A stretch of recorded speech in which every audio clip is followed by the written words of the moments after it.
Yang paling berbahaya, dibaca, iya tiap hari, tapi nggak diamalkan isinya, itu persoalannya. Berbahayanya bukan berbahaya dalam persoalan nggak dapat pahala, bukan. Sayang saja, dibacakan tiap hari 17 kali, tapi tidak mendapatkan isinya. Kayak orang bekerja, tapi nggak dapat gaji. Kerja tiap hari, tapi akhir bulan nggak gajian gitu. Ya, Allah perintahkan kita untuk membacakannya 17 kali dalam sehari, dan menjanjikan pada kita semua jenis kemudahan dan kebaikan dalam hidup. Kita bacakan, cuman nggak dapat, itu masalahnya. Nah persoalannya kenapa orang tidak mendapatinya? Boleh jadi bukan karena tidak membacanya, tapi cara membacanya itulah yang tidak sesuai dengan yang diinginkan oleh Al-Quran dan isi surah itu sendiri. Karena itu coba kita gali bagaimana kemudian surah ini diurutkan ayat-ayatnya dan dijelaskan oleh Allah dengan untayan firman-Nya yang sangat luar biasa. Baik, di pertemuan yang lalu kita telah mulai dengan ayat yang pertama. Begini cara memahaminya. Al-Fatihah. Kalau kita ingin memulai bacaan Al-Quran, maka mulai dengan surah ini. Itu yang khusus. Al-Fatihah. Jika kita ingin mendapatkan semua jenis kebaikan dalam hidup dunia akhirat, maka mulai pahami ayat-ayat berikut ini. Cara memahaminya, 1. Bismillahirrahmanirrahim. Baik, Bismillahirrahmanirrahim. Amalkan bagian ayat yang pertama yang memiliki 5 makna dalam kalimat atau ayat yang telah disebutkan tadi. Huruf ba, kedua ismun, ketiga Allah, keempat ar-Rahman, kelima ar-Rahim. Ba yang memiliki 14 makna. Di antaranya di ayat ini ada makna yang terkait dengan ghayah, tujuan. Ada ilsaq, sesuatu yang lekat sekali, dekat, tak terpisahkan. Kemudian musahabah yang mengawasi kemanapun kita beraktivitas. Kemudian ada istighraq, sesuatu yang luas, menyeluruh, ya, tanpa kecuali.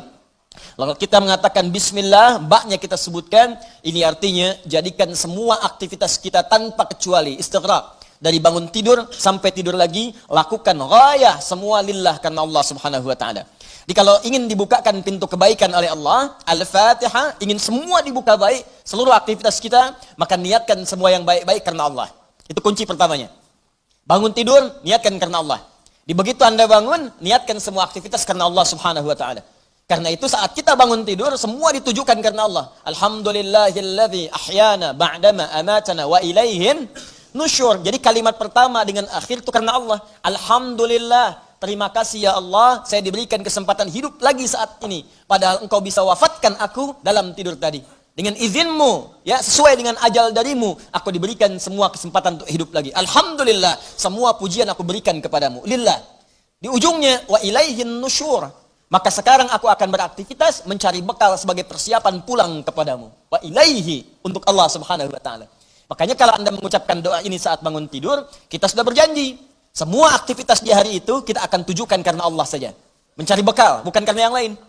Jadi kalau Anda ucapkan doa tadi, berarti nanti makannya karena Allah, minumnya karena Allah, bekerjanya karena Allah, salatnya karena Allah, infaknya karena Allah, merawat anak karena Allah, semua karena Allah. Ghayah. Awas, hati-hati ya, hati-hati. Maka dampaknya orang yang semua aktivitasnya dilakukan karena Allah Subhanahu wa taala, maka fungsi ba yang ketiga. Satu tadi ghayah, kedua istighraq, yang ketiga ilsaq dan musahabah. Lekat dan diawasi oleh Allah. Kalau dulu kita contohkan orang yang meniatkan semua aktivitas karena Allah, maka yang kedua rumusnya rasakan seakan-akan aktivitas itu diawasi oleh Allah Subhanahu wa taala dengan pengawasan yang lekat seperti lem yang menempel, yang menyatukan dua sisi.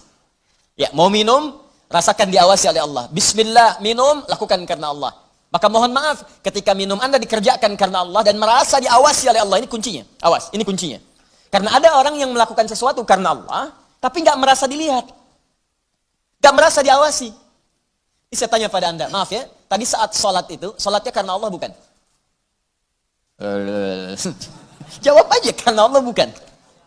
Karena Allah.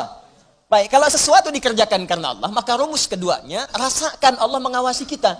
Pertanyaan saya yang kedua, saat Anda sholat tadi, saya sholat, kita sholat, merasa nggak diawasi Allah? Merasa nggak dilihat Allah? Karena beda antara orang yang merasa diawasi dengan yang hanya mengerjakan saja, itu lain. Akan beda, silahkan Anda bekerja, merasa diawasi, Anda akan serius dalam pekerjaan Anda. Mahasiswa yang sedang ujian, merasa diawasi, itu akan fokus kepada soal. Susah, mau noleh kanan, khawatir, ada CCTV. Mau noleh kiri juga khawatir, karena terawasi, dia akan fokus. Makanya orang sholat itu kalau benar-benar sholatnya merasa diawasi, dia fokus, nggak akan nengok kanan kiri. Nggak ada istilahnya ketika takbir Allahu Akbar, tangannya nggak sedekap nih. Tahiyatnya kok gerak-gerak ya? Hah? Atau bahkan saat sholat mikirkan yang lain. Allahu Akbar, tender ya Allah, tender. Allahu Akbar, WhatsApp belum dibalas. Allahu Akbar, status belum diupdate. Jadi kalau kita benar-benar merasakan diawasi Allah, bahkan kita pun akan belajar bagaimana cara membacakan bacaan dalam sholat supaya benar. Karena malu gitu. Malu baca Al-Fatihah, bacaan belum bagus. Dan merasa didengar Allah, kan malu. Anda bicara di depan saya, bicaranya nggak jelas, Anda sendiri sudah nggak enak. Ustadz Adi, saya mau bertanya, silahkan. Kan kalau kedengaran nggak jelas pun, saya dengarnya pun nggak paham, Anda nyampaikan pun nggak enak. Sekarang Anda sholat setiap hari. 5 waktu menghadap Allah, belum tambahan sholat sunnah. Dan Anda sadar bacaan Anda belum bagus. Tapi anehnya merasakan didengar oleh Allah dan diawasi. Apa nggak malu gitu? Coba deh satu kali rasakan hal yang demikian. Jadi kalau kita memang merasa, itu dampaknya lain ke dalam ibadah kita. Nanti rumus terapannya, aktivitas harian kita. Ini minum ini pekerjaan sederhana. Tiap hari kita minum. Cuman ada beda ketika minum kita itu merasa dilihat Allah. Maka saya katakan di pertemuan lalu, mustahil Anda akan menyentuh minuman yang tidak disukai oleh Allah. Mustahil. Jangankan menyentuh yang dilarang Allah, mau minum pakai tangan kiri pun rasanya nggak enak. Pasti Anda akan pindahkan itu kepada yang lebih baik. Paham sampai sini ya? Ya sama dengan proses begini, mencari nafkah, bekerja, dari di jalan, dari baca, berpakaian. Kalau semua dikerjakan karena Allah, demi Allah saya katakan, mustahil dalam pekerjaan bisa mudah menyentuh yang diharamkan oleh Allah. Nggak mungkin. Nggak mungkin mau terima proyek yang haram, itu mustahil. Mustahil ikutan tender yang haram, mustahil. Mustahil menjerumuskan diri pada yang tidak disukai oleh Allah. Karena merasa dilihat Allah. Dan merasa diawasi, jadi mustahil. Dusta itu mustahil. Bohong itu mustahil. Korupsi mustahil. Nyogok nggak mungkin. Bukan karena perkara takut orang lihat, karena Allah mengawasi kita. Makanya dulu, sahabat tuh ketika diajarkan seperti itu, bahkan anak-anak kecil, jangankan yang tinggal di kota, di ujung yang paling dalam di padang Sahara, yang sulit ada orang setiap waktu, yang kalau lewat cuman kambing gurun dengan unta, Anda bayangkan.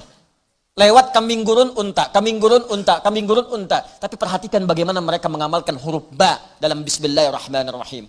Diuji oleh sahabat Umar bin Al-Khattab radhiyallahu ta'ala anhu. Lewat padang pasir, kelihatan anak muda sedang menggembala. Saat menggembala itu, menggembala kambing, ditanya oleh Umar, diuji. Kata Umar, saya mau beli sebagian dari kambingmu itu. Kata orang ini bukan punya saya, punya tuan saya. Punya tuan saya. Kata Umar, tuanmu kan gak ada di sini, ini padang pasir yang luas. Orang yang gak ada, beli aja, bilang, dimakan serigala. Apa kata penggembala ini? Lalu di mana Allah? Idzan fa'ain Allah. Bayangkan penggembala saja di padang pasir yang orang yang nggak ada, yang gampang saja bilang ini dimakan serigala, dapat keuntungan banyak gitu. Ya, luar biasa. Yang dia katakan pertama kali bukan sekedar menolak, nggak mau takut ketahuan sama tuan, takut ketahuan sama pemiliknya, takutnya tidak. Pertama kali jawaban yang keluar, idzan ainallah. Lalu Allah di mana? Allah di mana? Demi Allah saya katakan hakul yakin kalau setiap muslim merasakan dalam dirinya bahwa dia diawasi oleh Allah Subhanahu wa taala, maka lurus, damai, tenang, tentram dan baik semua urusan kehidupan. Enggak ada penipuan dalam perdagangan, enggak ada penipuan dalam hal-hal interaksi kehidupan. Tidak ada kecurangan, tidak ada keburukan, semua baik karena merasa dilihat oleh Allah Subhanahu wa taala. Itu baru huruf ba. Baru ba. Coba tiap hari kita baca itu. Satu huruf ini aja. Mohon maaf ya, selama hidup kita udah diamalin belum? Satu huruf ini aja. Ayo suami sama istri, berapa kali berkata hal-hal yang tidak tepat?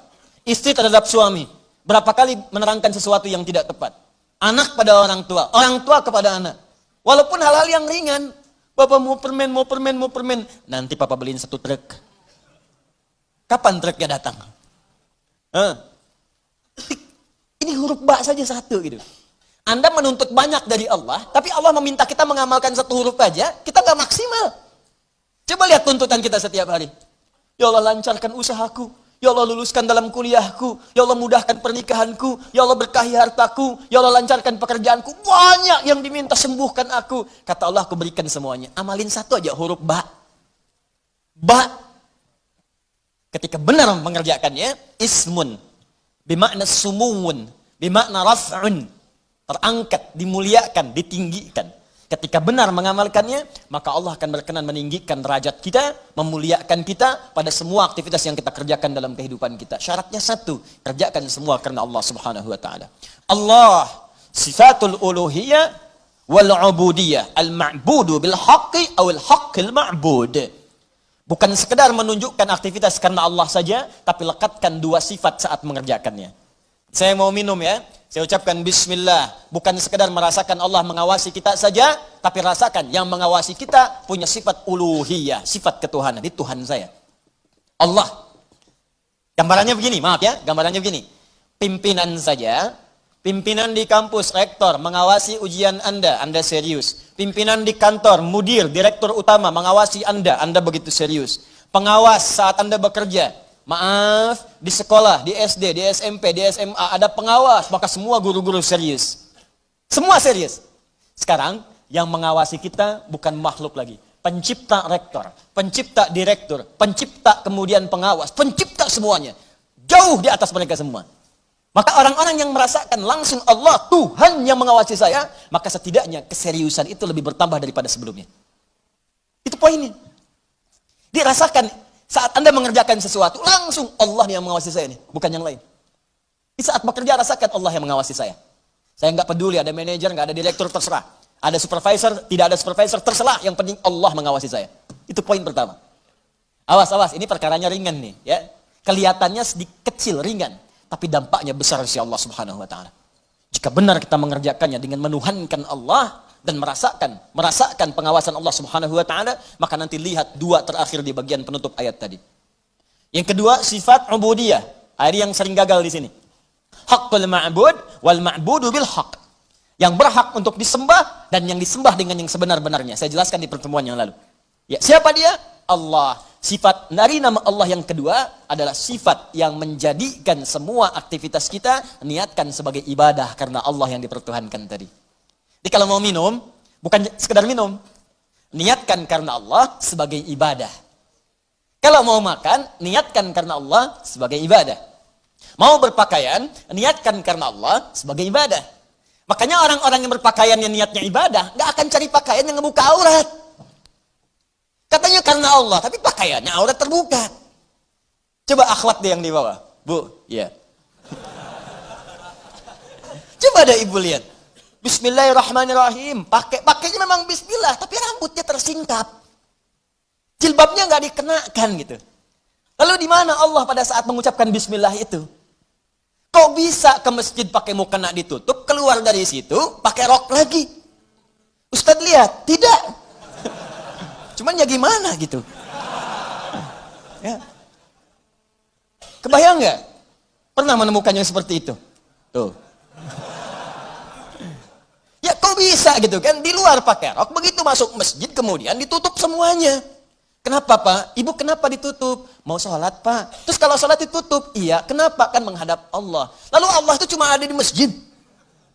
Allah cuma ada di musola. Idzan fa'in Allah. Sholat itu kan melatih kita untuk merasa dekat dengan Allah. Makanya disebut sholat. Coba lihat sini. Fokus. Kelihatan nggak? Enggak. Nih, sholat. As-salah. Ini. Lihat baik-baik ya. Fokus. Dikit saya terangkan agak panjang. Ini asal katanya. Kalau kita gali ke dasar-dasar yang paling awalnya. Ini nanti ada dari kata silatun, as-silah. Kata kerjanya dari wasala, yasilu, silatan, wasalatan. Sesuatu yang tersambung erat, sulit dipisahkan. Silah, sesuatu yang tersambung erat, sulit dipisahkan. Pernah dengar kata ini? Silaturahim? Ya, kami kumpul-kumpul saat ini untuk mengeratkan silaturahim. Silah itu sudah erat. Ya. Silaturahim hubungan kasih sayang yang erat. Saking eratnya, jangankan saat kumpul, saat bubar pun masih tersambung hubungan itu. Di mana cirinya? Maaf, kesuksesan silaturahim itu bukan saat kumpul saling sapa, bukan. Kalau kumpul menyapa, wajar orangnya ada. Kalau kumpul tertawa, wajar orangnya pun ada. Silaturahim itu kalau ingin dilihat suksesnya saat pulang, apakah dia masih mendoakan Anda? Apakah masih mengingatkan Anda dalam kebaikan? Akhi, besok taklim ya. Akhi, malam tahajud ya. Kemudian Anda doakan tanpa sepengetahuan dia. Ya Allah, sayangi sahabat saya. Ya Allah, kekalkan hubungan kami sampai dengan ke surga. Ya Allah, jaga keluarga dia dalam kebaikan. Ya Allah, sehatkan semua anggota keluarganya. Ya Allah, jadikan kami bersaudara keluarga kami dengan keluarga dia. Itulah silaturahim, silah, hubungan yang erat, yang tak terputuskan dan tidak tersekat oleh tempat dan keadaan serta waktu. Itu silah. Nah, kalau kita ingin menjadikan latihan supaya kita terhubung dengan Allah, kapanpun, dimanapun, tanpa disekat oleh tempat dan waktu, maka latihannya untuk mendekat kepada Allah disebut dengan sholat namanya. Di sholat ini cara kita terhubung dengan Allah. Supaya saat terhubung itu, bukan cuma di masjid, nggak ada sekat tempat dimanapun tersambung dengan Allah. Dikeluar dari masjid, ingat Allah. Makanya orang yang jalannya keluar dari masjid ingat Allah, maka jalannya pun jalan yang merasa diperhatikan oleh Allah. Nggak akan dia sombong. Dan nggak akan pernah tertukar sendal. Betul. Karena dia ingat Allah. Allahumma inni as'aluka min fadlik. Ya Allah, saya memohon semua kemuliaan darimu. Begitu keluar, pakai sendal. Nggak akan tertukar. Bismillahirrahmanirrahim. Bukan punya saya. Mirip. Ya Allah, maaf. Pakai lagi. Jelas ya? Nah, itu namanya. Karena itu orang mengatakan as-salah itu doa. Ad-doa. As-salatu ya doa. Pengertian fikih. Salat itu doa. Karena semua awal sampai akhirnya dalam salat kita baca doa. Tapi kenapa doa disebut salat? Karena saat berdoa kita tersambung dengan Allah subhanahu wa ta'ala. Itu poinnya. Makanya setiap orang berdoa itu nyambung dia dengan Allah. Ya Allah, ya Allah, ya Allah, nyambung. Karena itu di fikih disebut as-salat ya doa. Tapi asal maknanya sesuatu yang terhubung dengan Allah, hubungan yang sangat erat, tak terpisahkan waktu dan tempat. Makanya aneh kalau ada orang sholat ke masjid, dari mulai rok mini, kemudian pakai mukena ditutup, keluar masjid, dibuka lagi. Itu artinya nggak nyambung. Nggak nyambung. Nggak nyambung. Sama dengan ikhwan. Ke masjid antum ini, menyembah Allah, fokus, khusyuk, keluar dari masjid, maksiat lagi, nggak nyambung. Nggak nyambung. Ada yang salah itu. Jadi aneh kan, menuntut banyak kepada Allah, tapi hak-hak Allah nggak dipenuhi. Dan jangan sekat ibadah itu dalam konteks ritual saja. Bukan sekedar sholat, bukan. Sholat itu latihan. Bukan sekedar baca Al-Quran. Karena ibadah yang baik itu akan meluaskan aura ibadahnya di luar konteks dalam penilaian yang ritual itu. Di selesai ritual, keluar, masih ingat Allah. Coba buka Quran surah keempat, ayat 103. Perhatikan bagaimana Allah menjelaskan keutamaan apa yang dikerjakan setelah salat itu. Tadi yang saya terangkan maknanya. فَإِذَا قَضَيْتُمُ الصَّلَاةَ Maka jika engkau telah selesai mengerjakan salat, فَذْكُرُوا Maka salat yang benar itu saat dikerjakan akan mengingatkan engkau dengan Allah. Maka ingatlah Allah. Qiyaman saat berdiri. Jadi kalau orang benar salatnya, selesai salat berdiri yang diingatnya Allah. Wa qu'udan, duduk. Anda ke musola di kantor, balik dari ke musola, balik lagi ke meja. Duduk di kursi, depan komputer, duduk sambil ngetik. Fadhkurullah, ingat Allah. Bukan sekedar subhanallah, subhanallah, subhanallah. Sambil ngerjain proyek, astagfirullah, astagfirullah, astagfirullah. Dicek oleh supervisor, di komputernya astagfirullah semua. Bukan itu. Bukan itu maksudnya. Maksudnya ketika Anda kerjakan itu, Anda ingat Allah, maka nggak ada nol yang bertambah. Tidak ada angka yang berubah, sesuai semuanya. Kenapa? Karena merasa diawasi oleh Allah subhanahu wa ta'ala. Tuh, dua poin itu hadir nggak dalam kehidupan kita? Apakah selama ini berpakaiannya karena Allah? Maka pakaian ini nggak akan dicari dari sesuatu yang haram. Dan pakaian ini akan digunakan pada yang baik-baik. Makanya pakaian yang diperoleh dari harta yang baik, akan keluar perbuatan baik dari itu. Harta benda yang dihasilkan dari proses yang halal, semuanya akan berkah. Coba lihat tuh, saya kan sering katakan, itu sendal Anda, berapa kali dipakai ibadah? Berapa kali dipakai untuk ke masjid? Sepeda Anda, motor Anda, mobil Anda. Di rumah ada nggak satu ruangan yang belum pernah dipakai ibadah? Ada nggak? Coba cek, cari ya satu ruangan di rumah yang di situ nggak pernah dipakai ibadah, cari. Mulai sekarang pulang pakai dulu di situ. Khawatirnya saat dihisab itu nggak ada nilainya. Cuma jadi gudang. Jadi gudang. Masya Allah. Koper ditaruh di situ, kopernya pernah umrah tapi nggak pernah dipakai ibadah di situ.